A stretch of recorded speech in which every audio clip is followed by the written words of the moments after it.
Welcome to Saranya TV. ముందుగా bulletin లో headlines.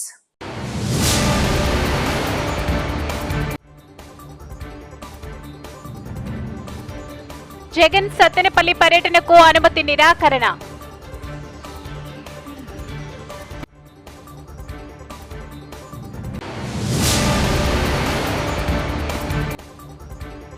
దేశ రక్షణలో ప్రాణాలర్పించిన జవాన్ మురళీ నాయక్ కు ఆంధ్రప్రదేశ్ ప్రభుత్వం అండగా నిలిచింది.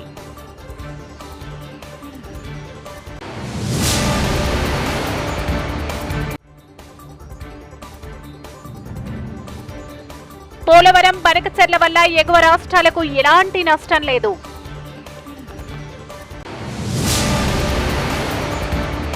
సత్తెనపల్లి శాసనసభ్యులు మాజీ మంత్రి శ్రీ కన్నా లక్ష్మీనారాయణ మాట్లాడుతూ అరాచక శక్తులను ప్రోత్సహించడానికి జగన్ పర్యటనలు చేస్తున్నారు. రేపు మాజీ సీఎం జగన్ రెంటపాలలో ఆత్మహత్య చేసుకున్న నాగమల్లేశ్వరరావు విగ్రహ ఆవిష్కరణకు వస్తున్నారు. రాత్రిపూట చంపి పొద్దున్నే దండ వేసినట్లుగా ఈ పర్యటన ఉంది. నాగమల్లేశ్వరరావు మృతికి వైసీపీ నేత జగనే కారణం. గత ఎన్నికల్లో గెలుస్తామన్న తప్పుడు నివేదికలు ఇచ్చారు. దీంతో నాగమల్లేశ్వరరావు చాలా పందాలు వేశాడు. ఆ అప్పులు తీర్చలేక నాగమల్లేశ్వరరావు ఆత్మహత్య చేసుకున్నాడు. ఆ కుటుంబాన్ని పరామర్శించడానికి జగనే వస్తున్నారు. మంత్రి వైఎస్ జగన్మోహన్ రెడ్డి రెంటపాళ్ల గ్రామంలో ఆత్మహత్య చేసుకున్నటువంటి కొర్లకుంట నాగమల్లేశ్వరరావు విగ్రహావిష్కరణకి వస్తున్న సందర్భం ఎలా ఉంది అంటే, ఇంతకు ముందు మనం సినిమాల్లో చూసేవాళ్ళం. రావుగోపాలరావు రాత్రి చంపి పొద్దున్నే వచ్చి దండేసి సానుభూతి చెప్పినట్లు. ఇవాళ ఈ సందర్భం కూడా ఈ నాగమల్లేశ్వరరావు చనిపోవటానికి 100% కారణం వైఎస్ జగన్మోహన్ రెడ్డి. ఏదైతే తాను తప్పుడు సర్వే రిపోర్ట్లు ఇప్పించి వాళ్ళ ప్రభుత్వం అధికారంలోకి వస్తుంది అనేటువంటి కాన్ఫిడెన్స్ వాళ్ళ కార్యకర్తలకి క్రియేట్ చేయటం వల్ల విపరీతంగా పందాలు కాశారు. ఈ నాగమల్లేశ్వరరావు కూడా ఇంట్లో ఉన్న 10 లక్షలు ఖర్చులకు పెట్టుకున్న 10 లక్షలు కూడా తీసుకొని వెళ్ళి 2 కోట్ల రూపాయలు పందెం కట్టాడు. ఈయన చాలా మందిని ఎంకరేజ్ చేశాడు. మీరు కూడా పందాలు కట్టండి, లక్షల రూపాయల డబ్బులు వస్తాయి, ఒక్కసారిగా లక్షాధికారి కావచ్చు అనేటువంటి దాని మీద పందాలు కాసి దానివల్ల అప్పులు వాళ్ళు అడుగుతారు అనేటువంటి ఉద్దేశంతో ఆయన ఆత్మహత్య చేసుకుంటే దానికి ఎవరు బాధ్యులు? కౌంటింగ్ ముందు రోజు ఆయనే వాళ్ళు వేయించుకున్న సిఐఏ ఉన్నాడు. ఆ రోజు కూడా ఎలక్షన్ రోజు కూడా ఆయన చేసినటువంటి అరాచకానికి సిఐఏ దగ్గరుండి సపోర్ట్ చేశాడు. ఆయనే సిఐకి ఫోన్ చేసి కౌంటింగ్ రోజు ఊళ్ళో గొడవలు జరుగుతాయి, మీరు యాక్షన్ తీసుకోమంటే సిఐ ఇరు పార్టీలని, తెలుగుదేశం వాళ్ళని కొంతమందిని, వైసీపీ నుంచి కొంతమందిని తీసుకొచ్చి కౌంటింగ్ రోజంతా స్టేషన్లో కూర్చోబెడితే తెల్లారి నలంద విద్యా సంస్థలు జర్మనీ రాజకీయవేత్త మరియు ప్రస్తుత బుండెస్టాగ్ జర్మన్ పార్లమెంటు సభ్యుడు డేనియల్ జెర్చిన్ గారిని హర్షంతో ఆహ్వానించాయి. ఉత్తర రైన్వే ఎస్ట్ ఫెలియాలో లాంజాగ్ సభ్యుడిగా సేవలందించిన ఆయన పాలన విధాన నిర్మాణ నాయకత్వం మరియు విద్యా సంస్థల పట్ల ఉన్న అంతర్జాతీయ దృష్టికోణంతో విద్యార్థులకు ప్రేరణ కలిగించారు. డేనియల్ జెర్బిన్ గారి సందర్శనం నలంద విద్యా సంస్థలకు ఒక గౌరవకరమైన ఘట్టంగా నిలిచింది. ఈ కార్యక్రమం విద్యార్థులకు అంతర్జాతీయ మేధో వనానికి సాంస్కృతిక మార్పిడి అభివృద్ధికి దారితీసింది. Get a benefit. We call it a win-win situation, what I was saying. And this is in learning, in university, and also in economic. Yesterday I met a manager here from India and we talked about economic, we talked about IT, artificial intelligence, and I have also contact with the German economic and I bring them together. Yeah, and this is also a win-win situation. And I think, and that's the reason why I'm here, that a relationship between Germany and India could be very fruitful. Yeah, we are a high developed country. You are also very successful, but you have also a lot of people. We have a little bit less people, and so that means you have a lot of potential. And you must think always now in the modern world, in the global market. Yeah, and you must be better than the others. We are in concurrence to other people, we are in concurrence to China, for example, for the cars, but also in other things. So you must be good in what you are developing and in what you want to sell. And for this collaboration, the partnership is very successful. So my university is in Hamburg. Hamburg is in the north part of Germany, and Hamburg has, since the Middle Age, a cooperation. We call it Hansen. So they cooperate with other countries around the Baltic Sea and around the North Sea. And that was the reason why cities like Hamburg, Bremen, Lübeck became successful and very rich. If you are in Hamburg, and you see the town hall, it's a very big, beautiful town hall. Why was it possible to build? Because the town became rich, because of its harbor and of its trading and economic. So in the end, it's economic.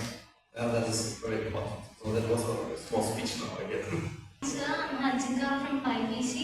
So the question I want to ask is, what are all the formalities to pursue the medical degree in Germany? All the formalities to pursue the medical degree in Germany. Big subject, medical studies. At the moment we have a lot of medical in Germany. We have some doctors from other countries, and it's not easy to study medicine in Germany. It depends on the marks you have.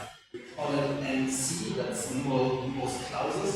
That means you must have the best examination in the average. Then you are able to, or you are allowed to study medicine. And it's not easy.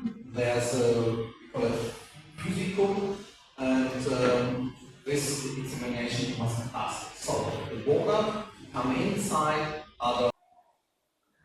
Palnadu జిల్లా రేపు మాజీ ముఖ్యమంత్రి వర్యులు YS Jaganmohan Reddy గారు Sattenapalli rural మండల పరిధిలోని రెంటపాళ్ల గ్రామంలో ఉప సర్పంచ్ కొర్లకుంట శివ నాగ మల్లేశ్వరరావు గారి కాంస్య విగ్రహ ఆవిష్కరణ కార్యక్రమంలో పాల్గొని అనంతరం వారి కుటుంబ సభ్యులను పరామర్శించడం జరుగుతుంది. కావున ఈ కార్యక్రమానికి వినుకొండ నియోజకవర్గం వైఎస్ఆర్ కాంగ్రెస్ పార్టీ నాయకులు, కార్యకర్తలు, అభిమానులు భారీగా పాల్గొని జయప్రదం చేయాలని కోరిన YSR Congress party PSC member Vinukonda మాజీ శాసనసభ్యులు శ్రీ బొల్ల బ్రహ్మనాయుడు. రేపు వైఎస్ఆర్ కాంగ్రెస్ పార్టీ అధినేత మాజీ ముఖ్యమంత్రి వర్యులు జగన్మోహన్ రెడ్డి గారు సత్తెనపల్లి రెంటపాల రావడం జరుగుతుంది. పోలీసు వారు మరి 100 మందితో కార్యక్రమం చేసుకోండి అని చెప్పడం చాలా అది చెప్పాలన్నా కానీ అది ఏమి కాదు. మనం అందరం మన నాయకుడు రెంటపాల వస్తున్న సందర్భంగా మనం అందరం కూడా అక్కడికి అందరూ వైఎస్ఆర్ కాంగ్రెస్ పార్టీ నాయకులు, కార్యకర్తలు వారు కూడా రావాలి. మరి పోలీసు వారు కూడా అన్ని విధాల లా అండ్ ఆర్డర్ పూర్తి స్థాయిలో ఈ సభని పూర్తి స్థాయిలో సక్సెస్ చేయాలని వారికి కూడా మరి ఈ రోజు కొండ నియోజకవర్గం కూడా మనమందరం కూడా ఆ జగన్మోహన్ రెడ్డి గారి రెంటపాల ఆ విగ్రహ ఆవిష్కరణకి అక్కడికి మనం సరిగా వెళ్లాల్సిన అయితే ఆ విగ్రహ ఆవిష్కరణ అనేది ఎలా జరిగింది? ఆ రెంటపాలలో వైస్ ప్రెసిడెంట్ ఆ నాగేశ్ పూర్తి స్థాయిలో ఓడిపోగానే ఇంటి మీద దాడి అన్ని విధాల పోలీసు అందరూ అన్ని విధాల ఎంతమందికి చెప్పినా అది ఆత్మహత్య చేసి కాబట్టి ఆ కుటుంబాన్ని విమర్శించాలని ఆ కుటుంబంలో ఆ తండ్రి ఆ బిడ్డ ఆ విగ్రహాన్ని అందువల్ల కుటుంబం కనీసం పలకరించన్నా వద్దామని విధంగా ఇవాళ రేపు జగన్మోహన్ రెడ్డి గారు అంటే రేపు బుధవారం రేపు కంపల్సరిగా ఆ కుటుంబాన్ని ఓదార్చాలనే దాని మీద వారు రావడం జరుగుతుంది. అందులో భాగంగానే ఆ విగ్రహ ఆవిష్కరణ కూడా చేస్తామంటే అనేక రకాలైనటువంటి ఆంక్షలు ఏర్పాటు చేయడం కూటమి ప్రభుత్వం సభ జరగటానికి ఇంటికి రావడానికి లేదు అన్ని చేయటం ఈ మాత్రం కాదని అయినా ఎక్కడ మీరందరూ కూడా ఆ సభకి రావాలని సభని జయప్రదం చేయాలి. ఈ నెల 21న విశాఖపట్నంలో నిర్వహిస్తున్న అంతర్జాతీయ యోగా దినోత్సవంలో పాల్గొనేందుకు ప్రధాని వస్తున్న సందర్భంగా సీఎం చంద్రబాబు విశాఖ వెళ్లి యోగా వేడుకలకు సంబంధించిన ఏర్పాట్లను పరిశీలించి సమీక్షించారు. యోగా అన్నది ప్రతి ఒక్కరి జీవితంలో భాగమయ్యేలా స్ఫూర్తినిచ్చే విధంగా యోగా డే జరగాలని అధికారులకు సూచించారు. మేల్ ఫిమేల్ జెండర్ ఈక్విటీ కింద ఆల్ డెమోగ్రఫిక్ ఏజెస్ అందరిని కూడా ఎవరైతే ఉన్నారో యంగ్స్టర్స్ గానీ 9th క్లాస్ ఆఫ్టర్వర్డ్స్ ఎవరైనా సరే లాస్ట్ లో ఈవెన్ ఏజ్డ్ సీనియర్ సిటిజన్స్ కూడా చేయాలి. ఆల్ రిలీజియన్స్ కాస్ట్ అందరిని. It is a science. ఇవన్నీ చేయాలనుకున్నప్పుడు ఇక్కడ మనకు రాష్ట్రం అంతా ఒక ఫోకస్. విశాఖపట్నం 326 కంపార్ట్మెంట్స్ మీ విశాఖపట్నం జిల్లాలోనే ఒక 606 secretariats. You are adding other secretariats also nearby secretariats Anakapalli లేకపోతే విజయనగరం శ్రీకాకుళం వీళ్ళని కూడా తీసుకొస్తున్నారు. ఇవన్నీ వచ్చేప్పుడు సెక్రటరియేట్ ని ఒక యూనిట్ గా పెట్టుకుని ఎవరు ఎక్కడ పార్టిసిపేట్ చేస్తారో మిగిలిన ప్లేసెస్ లో కూడా ఇప్పటి నుంచి ఇయర్ మార్క్ చేయాలి. అట్లా కాకుండా మీరు గాని డెమార్కేషన్ లో డిఫరెంట్ పీపుల్ ని పెడితే మీకు అకౌంటబిలిటీ రాదు. All government officers 2 agencies, one is secretariat as a unit, law and order, police has to work accordingly. ఈ రెండు సింక్ చేసుకోగలిగితే మనకు చాలా వరకు ప్రాబ్లం మనకు కంట్రోల్ అయ్యే పరిస్థితి వస్తుంది. దీన్ని ఏ విధంగా జిల్లా అడ్మినిస్ట్రేషన్ అండ్ ఆల్సో ఇక్కడైతే పోలీస్ కోఆర్డినేషన్ రాష్ట్రం మొత్తం కూడా మీ ఎస్పీలు అక్కడ డిస్ట్రిక్ట్ కలెక్టర్ ఎక్కడిక్కడ కోఆర్డినేట్ చేసుకుని ఇది సింక్రనైజ్ చేయాలి. ఈ 2 crore కూడా గిన్నిస్ రికార్డు పోతున్నా లేదా అది కూడా కృష్ణబాబు అది లేదు మన రికార్డు కోసం అంతే. కానీ 20 ఈవెంట్స్ ఏవైతే important 20 world book of records కి యు ఆర్ గోయింగ్ అది ఎట్లా సైమల్టేనియస్ గా మీరు వర్కౌట్ చేసుకుంటారు. కానీ ఈ 2 crores కూడా మనం మెజర్ చేస్తున్నాం. రీజన్ ఈస్ ఇది అవుతానే తర్వాత కూడా ఇది వే ఆఫ్ లైఫ్. ప్రతి ఒక్కరి జీవితంలో భాగం కావాలి అనేది మన ఉద్దేశం. అది కావాలి అనుకున్నప్పుడు హెల్త్ మీద ట్రెమెండస్ ప్రభావం పడుతుంది. అది కావాలనుకున్నప్పుడు దీన్ని కంటిన్యూగా మీరు లాజికల్ గా తీసుకెళ్లాలి. ఇప్పుడు మనం 3-4 సార్లు ఆలోచించాం. Offline online continuous training. Offline online లో కంటిన్యూస్ గా ట్రైనింగ్ చేయాలంటే దానికి కావాల్సిన ఇన్స్టిట్యూషనల్ ఫ్రేమ్ వర్క్ రావాలి. అవసరమైతే వీ హెడ్ గో టు విజయవాడలో చూస్తే సత్యనారాయణరాజు 750 బెడ్స్ తో నేచురోపతి హాస్పిటల్ పెట్టాడు. దానికి అటాచ్డ్ కావాలంటే ఒక కాలేజ్ పెట్టచ్చు మనం. Hospital is ready. ఆ కాలేజ్ ఎవరు పెడతారని కూడా మనం వర్కౌట్ చేసుకుంటే ఇలాంటివి వస్తే ఈ ఈవెంట్ వచ్చిన తర్వాత సస్టైనబిలిటీ. ఈ రోజు మనం one of the biggest event after 10 years మనం ఈ ఈవెంట్ క్రియేట్ చేస్తున్నాం. 11th year 10 years కంప్లీట్ చేసే సందర్భంగా గిన్నిస్ రికార్డు గాని కారు నుండి దిగమని కోరినందుకు పెట్రోల్ పంప్ లో పనిచేస్తున్న ఉద్యోగి ఛాతీపై రివాల్వర్ గురిపెట్టి దాడి చేసిన యువతి. ఉత్తరప్రదేశ్ హార్డియా జిల్లాలోని పెట్రోల్ పంపులో పనిచేస్తున్న ఉద్యోగి ఛాతీపై యువతి రివాల్వర్ గురిపెట్టి దాడి. కారులో ఎస్ఎన్జి నింపుతున్నప్పుడు పంప్ ఆపరేటర్ కారులో కూర్చున్న వ్యక్తులను కిందకు దిగమని కోరడంతో ఆ వివాదం షాబాద్ ప్రాంతానికి చెందిన ఎస్సాన్ ఖాన్ ఆదివారం సాయంత్రం 6 గంటలకు బిల్గ్రామ్ కోత్వాలి ప్రాంతంలోని శాండీ రోడ్లోని పెట్రోల్ పంపుకు తన కుమార్తె సురేష్ ఖాన్ ఆలియా సారీభా భార్య ఉస్నాబాన్ తో కలిసి కారులో వచ్చారు. అయితే సిఎన్జి నింపుతుండగా వారిని కారు నుంచి దిగమని కోరిన ఉద్యోగి రజనీష్ కుమార్ వారు దిగకపోవడంతో కారులో సిఎన్జి నింపడానికి నిరాకరించిన ఉద్యోగి రజనీష్ కుమార్. దీంతో ఉద్యోగి ఛాతీపై రివాల్వర్ గురిపెట్టి దాడికి దిగిన యువతి. ఉద్యోగి ఫిర్యాదు మేరకు నిందితులపై కేసు నమోదు చేసి యువతిని ఆమె తండ్రిని అదుపులోకి తీసుకుని లైసెన్స్ పొందిన రివాల్వర్ ను స్వాధీనం చేసుకున్న పోలీసులు.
పోలవరం జనకచర్ల వల్ల ఎగువ రాష్ట్రాలకు ఎలాంటి నష్టం లేదు. ఏటా గోదావరి నుంచి 3000 టీఎంసీలు వృధాగా సముద్రంలోకి పోతుంది.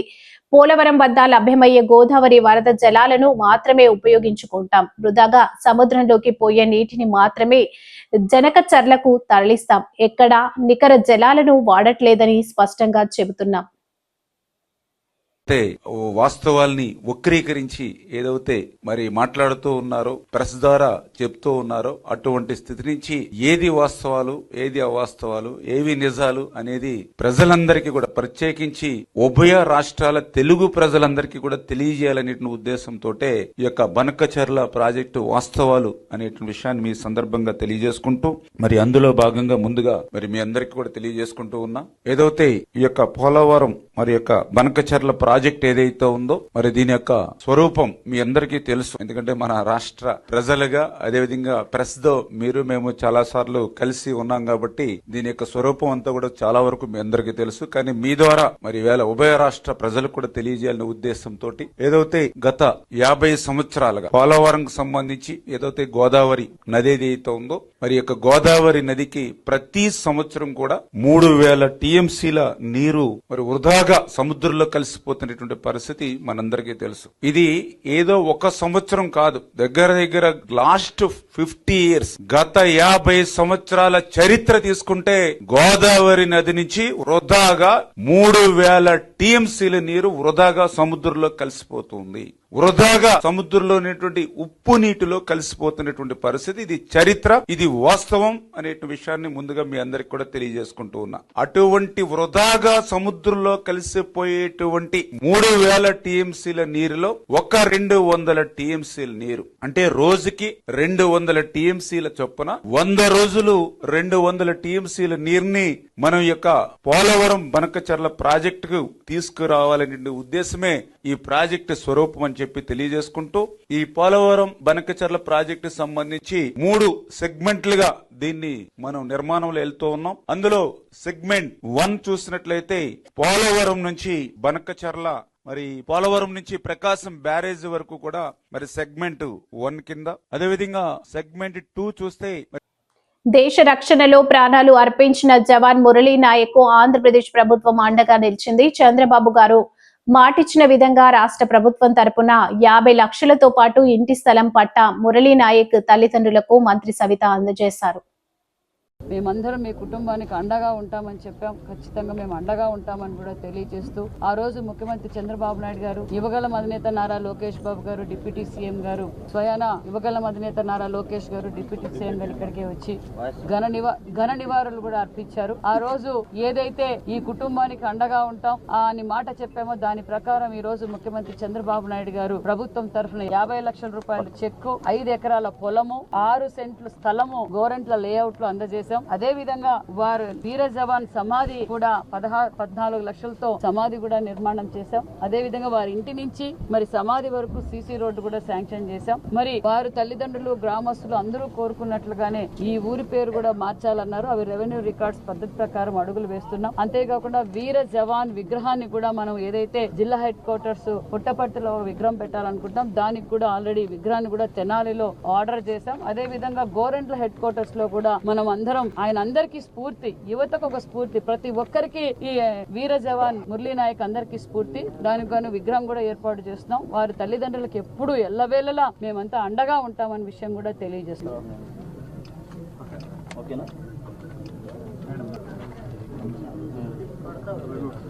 జగన్ సత్తెనపల్లి పర్యటనకు అనుమతి నిరాకరణ. సత్తెనపల్లిలో బుధవారం జగన్ పర్యటనకు అనుమతి లేదని పల్నాడు జిల్లా ఎస్పీ శ్రీనివాసరావు సోమవారం తెలిపారు. పర్యటన వివరాలు పూర్తిగా ఇవ్వలేదని, లాండ్ ఆర్డర్ సమస్యలు తలెత్తే అవకాశం ఉందని ఆయన పేర్కొన్నారు. అవసరమైన పత్రాలు సమర్పిస్తే మళ్లీ అనుమతిపై పరిశీలిస్తామని ఎస్పీ చెప్పారు. గతంలో జరిగిన ఘటనల నేపథ్యంలో అనుమతి నిరాకరించామని ఆయన వివరించారు. జరుగుతున్న నష్టాలు కూడా చూసి ఏం తెలియజేస్తున్నామంటే, మీ తాలూకా ప్రోగ్రామ్కి మేమైతే ఎటువంటి ఆటంకము లేదు. కానీ మేము ఇప్పుడు పేర్కొన్నటువంటి కండిషన్స్ ఏవైతే ఉన్నాయో దీనివల్ల వాళ్ళ రిక్వెస్ట్ని కన్సిడర్ చేయలేకపోతున్నాము. అయితే ఇప్పుడున్నటువంటి ఆ రోడ్డులోకి కాన్వాయ్తో పాటుగా సెక్యూరిటీ కాన్వాయ్తో పాటుగా మరొక 3 వెహికల్స్ని ఒక 100 మందిని అలౌ చేయడానికి మాకు ఎటువంటి అభ్యంతరం లేదు. ఆ విధంగా అయితే చేయగలుగుతాము. మీరు ఏదైతే రిక్విజిషన్లో హ్యూజ్ గ్యాదరింగ్స్ని మెన్షన్ చేస్తున్నారో లేదు 30,000 అట్లాగా అంటున్నారో క్రౌడ్ని, ఆ విధంగా చేయాలి అని అనుకుంటే విలేజ్ అవుట్స్కట్స్లో ఎక్కడైనా కూడా ఓపెన్ ప్లేస్ ఎటువంటి ప్రాబ్లం లేకుండా పబ్లిక్ తాలూకు safety and security of the protectee సంబంధించి అన్ని చర్యలు తీసుకుని చేస్తే దానికి కూడా మాకు ఎటువంటి ఇబ్బంది లేదు. అలా చేయాలనుకున్నప్పుడు మాకు ఒక ఫ్రెష్ రిక్విజిషన్ ఇవ్వాల్సి ఉంటుంది.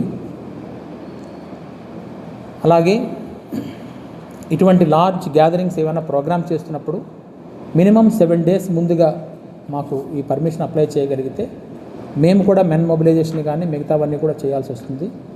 చాలా పెద్ద పెద్ద ప్రోగ్రామ్స్ ఇప్పుడు స్టేట్లో జరుగుతున్నాయి. ఈ ప్రోగ్రామ్స్ అన్నిటి దృష్ట్యా కూడా మెన్ని గ్యాదర్ చేయడం కూడా ఒక ఇబ్బందిగా ఉంటుంది. వాటిని కూడా గమనించి చేయాల్సిందిగా తెలియజేస్తున్నాం. సో ఈ ప్రోగ్రామ్ని సెక్యూరిటీ కాన్వాయ్ మరలా అది కాకుండా ఎడిషనల్గా 3 వెహికల్స్ని 100 మెంబర్స్ గ్యాదరింగ్తో అయితే ఎటువంటి ఇబ్బంది లేకుండా పీస్ఫుల్గా చక్కగా ప్రోగ్రామ్ జరిగే అవకాశం ఉంది. కాబట్టి ఆ విధంగా అయితే మేము అలౌ చేయగలుగుతామని తెలియజేస్తున్నాము.